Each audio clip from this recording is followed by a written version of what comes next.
दोस्तों नमस्कार। दोस्तों मैं जेपी शर्मा। आज अपन जो महत्वपूर्ण तथ्यों पर चर्चा करने वाले हैं, काफी दोस्तों को मेरे पास फोन मैसेज लगातार आ रहे हैं। तो आप जो महत्वपूर्ण तथ्य हैं वो अपन का एक तो जेआरए पे देखेंगे, जेआरए एंड जो टीआरए भर्ती है उस पर चर्चा करेंगे। इसके अलावा जो सीईटी का जो रिजल्ट है उस रिजल्ट का भी काफी मित्रगण काफी समय से इंतजार कर रहे हैं, तो उस रिजल्ट पे भी चर्चा करेंगे। हमारे विभागीय अधिकारियों से बात भी हुई कि कब तक रिजल्ट आ सकता है। नॉर्मलाइजेशन प्रक्रिया चालू है, उस नॉर्मलाइजेशन पे भी बात करेंगे, थोड़ा सा कट ऑफ पे भी बात करेंगे, और फिर चयन प्रक्रिया जो मेन बिंदु है अपना, जो चयन प्रक्रिया किस तरीका से हो सकती है, आज भी असमंजस की स्थिति है उस पर चर्चा करेंगे। और फिर अकाउंटेंट भर्ती की अपन लोग तैयारी कर रहे हैं उस पर चर्चा करेंगे, और फिर टेस्ट सीरीज वगैरह पर चर्चा करेंगे। तो आप लास्ट तक जुड़ते रहें। देखो दोस्तों, ये जो सीईटी एग्जाम है, ये सीईटी एग्जाम में आपकी 8 भर्तियां हैं। इन 8 भर्तियां का एग्जाम अब सीएटी जिन कैंडिडेटों ने सीएटी एग्जाम दिया है वो कैंडिडेट इन 8 जो परीक्षाएं उनका एग्जाम दे पाएंगे। ये एग्जाम आपकी 7 व 8 तारीख को हुई थी। इसमें मुख्य परीक्षा जो आपकी है, बड़ी भर्तियां हैं, वो तो पटवार भर्ती है जो राजस्व वाली आएगी, राजस्व विभाग वाली, लगभग 4500 पदों पर आएगी। और दूसरी भर्ती है जो बड़ी भर्ती है वो है जेआरए की भर्ती है, जेआरए एंड टीआरए, जो 4000 पदों पर आने वाली है। बाकी 1000+ पद भर्तियां इन दोनों की है ना। पर्यवेक्षक है, महिला सुपरवाइजर है, और दूसरी छात्रावास अधीक्षक है। अब एक नॉर्मलाइजेशन प्रक्रिया चालू होगी। आपने जो आपत्ति दर्ज की है दोस्तों, वो आपत्ति दर्ज करने के बाद में अब आपका नॉर्मलाइजेशन प्रक्रिया सेकंड स्टेप नॉर्मलाइजेशन होगा। नॉर्मलाइजेशन में जो सांख्यिकी का जो फॉर्मूला होता है, उस सांख्यिकी का फॉर्मूला लगाया जाएगा स्टैटिस्टिक्स वाला, और उस फॉर्मूला के तहत में निकाला जाएगा कि किस शिफ्ट का पेपर टफ है। जहां तक विषय विशेषज्ञों के अनुमान से पेपर सेकंड वाला टफ था। आप मानो या मत मानो अपने हिसाब से, बाकी 7 तारीख का जो 7 जनवरी का जो सेकंड शिफ्ट में जो पेपर था उसका टफ था।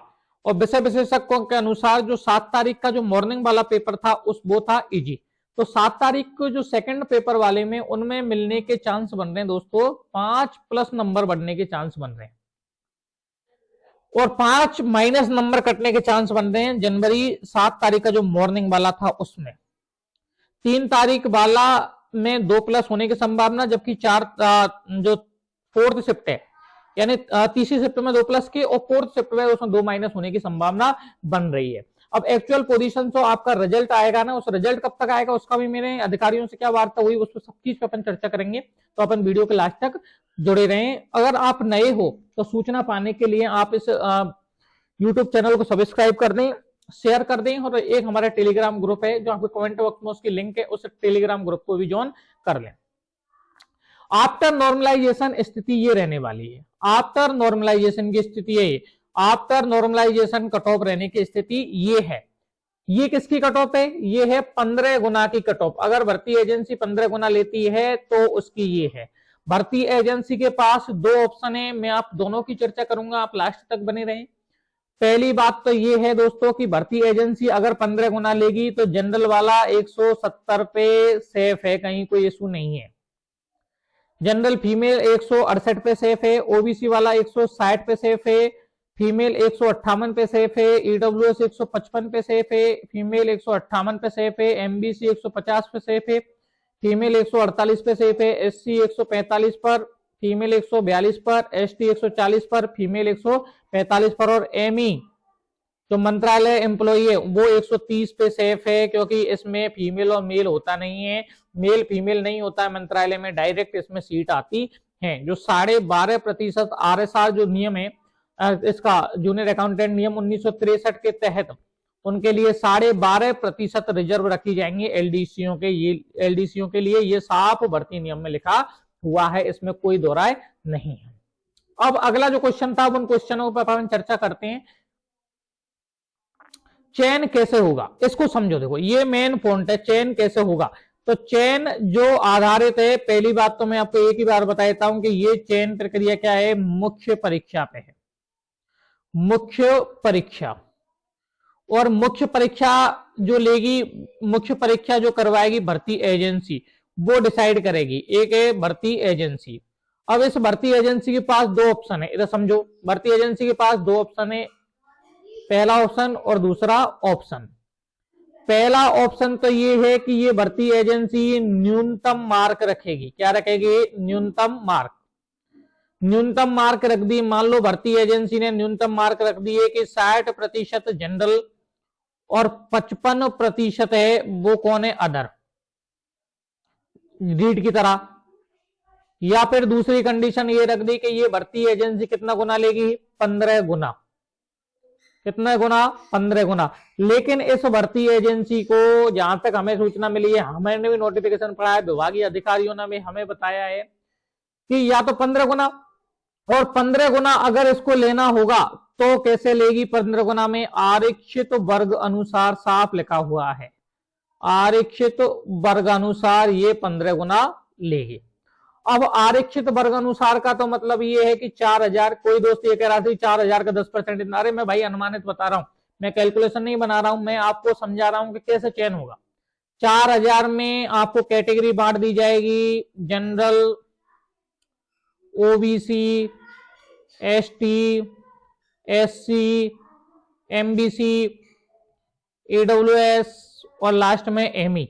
इस तरीका से सीट डिवाइड कर दी जाएंगी और उनका 15 गुना ले लिया जाएगा। जैसे 2000 जनरल की आई, उसका 15 गुना कितना हो गया? तो सीधी सी बात है कि कितना हो गया? 30,000। 30,000 कैंडिडेट ले लिए जाएंगे। एक स्थिति तो ये है, एक स्थिति ये है कि क्वालिफाई कर दिया जाएगा, या फिर एक स्थिति ये है कि शिथिलता दी जाएगी। अब इसमें क्वालिफाई रख दिया जाएगा तो उसमें कैंडिडेट 1 लाख हो या पूरे हो। लेकिन इसमें एक चीज और है कि मान लो 15 गुना लिया और जनरल की गई 170, तो 170 अंक पर जितने भी कैंडिडेट हैं उन सबको ले लिया जाएगा। ये भी नियम में लिखा हुआ है, उसमें किसी को नहीं छोड़ा जाएगा। 170 पे भले उनके लिए 500 कैंडिडेट और ज्यादा बढ़ रहे हैं तो उनको भी ले लिया जाएगा, उसमें कहीं कोई दोहराए नहीं है। यानी लास्ट में जो भी है उनको सबको ले लिया जाएगा। न्यूनतम अंक होता है तो उसमें कितने भी कैंडिडेट हो न्यूनतम निर्धारित होगा, लेकिन ये संपूर्ण डिसाइड करने का काम रहेगा मुख्य परीक्षा की भर्ती एजेंसी का।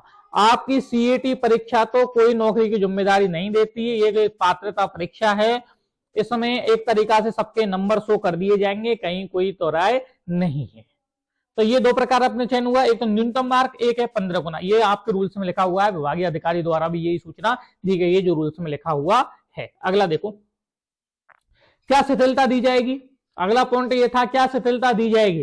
तो शिथिलता में मैं आपको बताता हूं कि शिथिलता का एक कंडीशन है, शिथिलता दी जाएगी रियर कंडीशन में। अगर आरक्षित वर्ग अनुसार आरक्षित वर्ग के अभ्यर्थी उपस्थित नहीं होते हैं, आरक्षित वर्ग के अभ्यर्थी हैं या परीक्षार्थी हैं वो पर्याप्त नहीं होते हैं,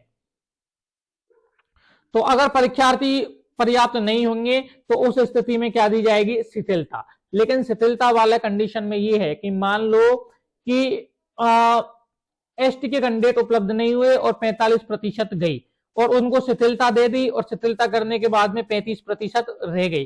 तो इस 10% में मान लो 500 कैंडिडेट आए, तो ये 500 कैंडिडेट जिन्होंने शिथिलता ली है वो मुख्य परीक्षा में साफ लिखा हुआ है, वो मुख्य परीक्षा में अपने ही कैटेगरी में रहेंगे, चाहे वो कितने भी नंबर ले आए। मुख्य परीक्षा में अगर वो पास होना है तो वो अपने ही कैटेगरी में रहेंगे, वो जनरल कैटेगरी में नहीं जा सकते जिन्होंने शिथिलता ली है। ये साफ भर्ती नियम में लिखा हुआ है।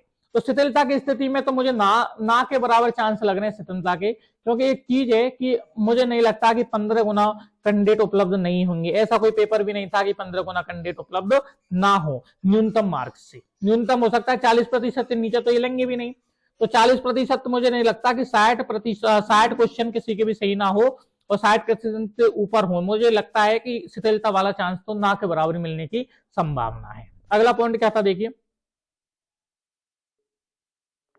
अगला पॉइंट था कि मंत्रालय कर्मचारियों को रिजर्वेशन होगा क्या? हाँ, इससे पहले मैं आपको एक रिजल्ट वाला भी बताता हूं, रिजल्ट जो हमारे विभागीय अधिकारियों से बात हुई है। देखो दोस्तों, आपकी ये आपत्ति वाला काम कंप्लीट हो चुका है। रिजल्ट आपका नॉर्मलाइजेशन प्रक्रिया वर्तमान में चल रही है।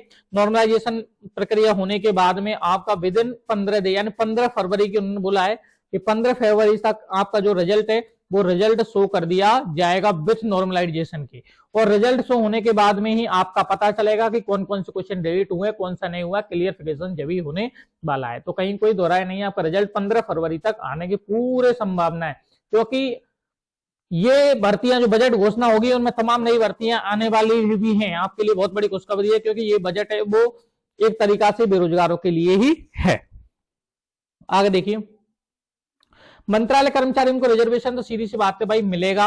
आपका नियम है, कोई अगर कह रहा है तो आप बेकामी में नहीं आओ, 12.5% आपकी रिजर्व सीट आएंगी, कोई दो राय नहीं है। आपका 1963 का जो जेआरए का जो नियम है, जो भर्ती जिससे होती है 1963 नियम से रूल्स थे, उसमें साफ 12.5% का अंकित है कि आप एलडीसी होने के कारण, आपकी जो एलडीसी में जो कार्य किया है उसकी समानता होने के कारण आपको 12.5% रिजर्व कोटा रखा जाएगा, इसमें कोई दो राय नहीं है।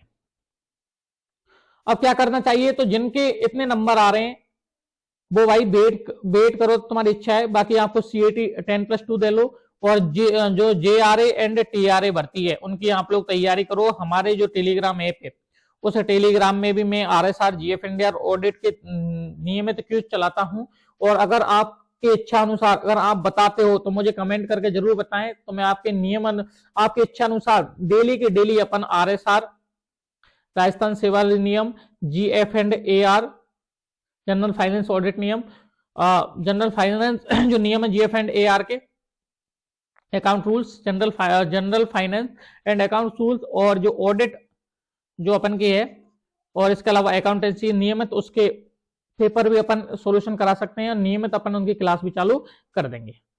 ठीक है, तो दोस्तों ये था अपना आज की महत्वपूर्ण सूचना। ज्यादा से ज्यादा लोगों को शेयर और सब्सक्राइब करें, ज्यादा से ज्यादा भेजें। धन्यवाद साथियों।